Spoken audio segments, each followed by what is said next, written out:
O episódio de hoje da coluna Literatura Viva, Palavras para Sentir e se Conectar, traz definições e a história da origem da própria literatura.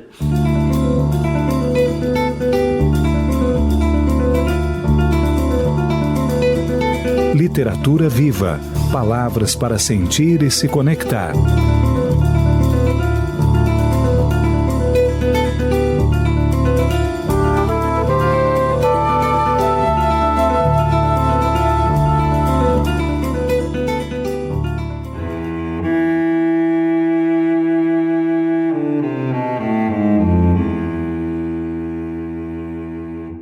Pesquisa em literatura, ela constitui um universo fascinante de investigação que se dá pelo diálogo com diferentes áreas do conhecimento. Eu diria que investigar a literatura é se permitir circular por territórios e áreas de saber que às vezes são muito distintas daquelas do campo da linguagem, da gramática, da leitura e das letras de uma maneira geral. A palavra literatura ela possui uma origem latina, provavelmente derivada e também era empregada pelos oradores latinos da antiguidade, os oradores romanos, que derivava da palavra grega grammatike, ou seja, aquilo que viria mais tarde a se convencionar para nós como a gramática, as regras gramaticais.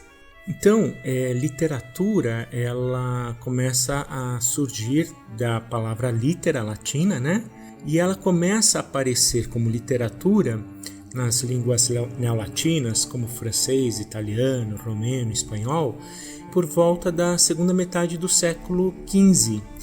E na língua portuguesa, um dos primeiros registros do termo literatura data de 1510. O significado de literatura, em sua origem, então corresponde à letra, que é a litera em latim. Mas a compreensão da palavra litera ela é mais ampla do que letra e compreende, aí nesse caso, a transmissão de cultura por meio da escrita.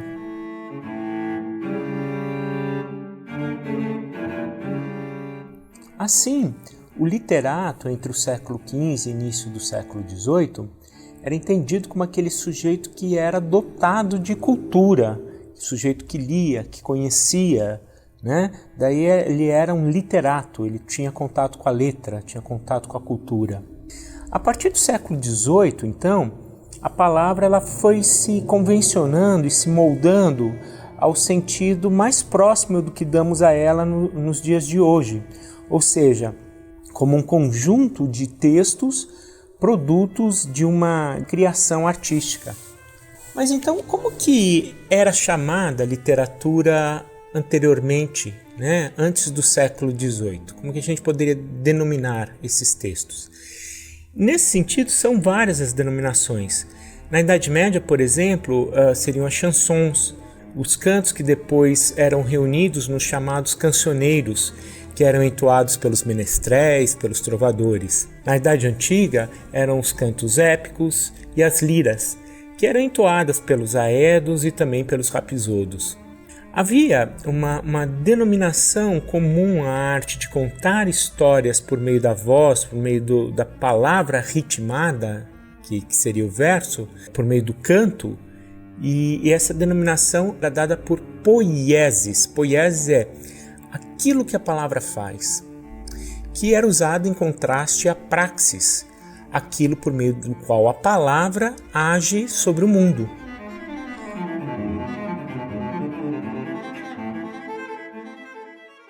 Só que no século XVIII, poieses foi sendo restringida à denominação de textos literários que apresentavam determinadas características técnico-formais, ou seja, aquilo que denominamos hoje em dia como poesia, para se referir estritamente a poemas.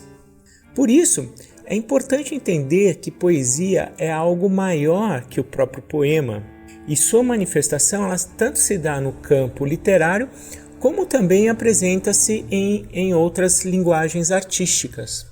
Eu leio aqui para vocês o poema de Carlos Drummond de Andrade, A Procura da Poesia, que trata sobre o próprio fazer poético, e por isso ele é chamado de um poema metapoético. Ele está no livro A Rosa do Povo, de 1945. Percebam como essa diferença de poieses e praxis ela vem bem à tona.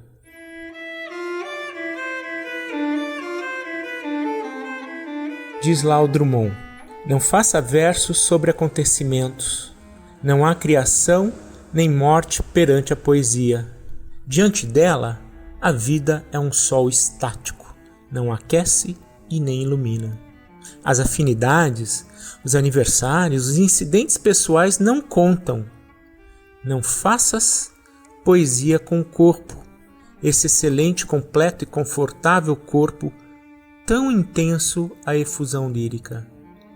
Tua gota de bile, tua careta de gozo ou de dor no escuro são indiferentes.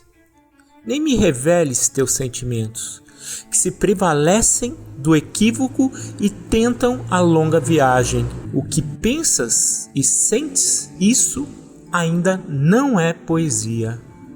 Não cantes tua cidade, deixa-a em paz. O canto não é o movimento das máquinas, nem o segredo das casas. Não é música ouvida de passagem, rumor do mar nas ruas junto à linha de espuma. O canto não é a natureza, nem os homens em sociedade. Para ele, chuva e noite, fadiga e esperança nada significam. A poesia? Não tires poesia das coisas. Elide sujeito e objeto. Não dramatizes, não invoques, não indagues, não percas tempo em mentir. Não te aborreças. Teu iate de marfim, teu sapato de diamante, vossas mazurcas e abusões, vossos esqueletos de família desaparecem na curva do tempo. É algo imprestável. Não recomponhas tua sepultada e merencória infância. Não osciles entre o espelho e a memória em dissipação. Que se dissipou não era poesia. Que se partiu, cristal não era. Penetra surdamente no reino das palavras. Lá estão os poemas que esperam ser escritos. Estão paralisados, mas não há desespero. Há calma e frescura na superfície inata. Ei-los sós e mudos, em estado de dicionário. Convive com teus poemas antes de escrevê-los. Tem paciência se obscuros, calma se te provocam. Espera que cada um se realize e consume com seu poder de palavra e seu poder de silêncio. Não forces o poema a desprender-se do limbo. Não colhas no chão o poema que se perdeu. Não adules o poema, aceita-o, como ele aceitará sua forma definitiva e concentrada no espaço. Chega mais perto e contempla as palavras. Cada uma tem 1000 faces secretas sob a face neutra e te pergunta, sem interesse pela resposta, pobre ou terrível que lhe deres: trouxeste a chave? Repara, ermas de melodia e conceito, elas se refugiam na noite, as palavras. Ainda úmidas, impregnadas de sono, rolam num rio difícil e se transformam em desprezo. Esse foi Carlos Drummond de Andrade e eu sou Frederico Garcia Fernandes. Estamos aqui para lembrar que sua vida é a grande obra literária.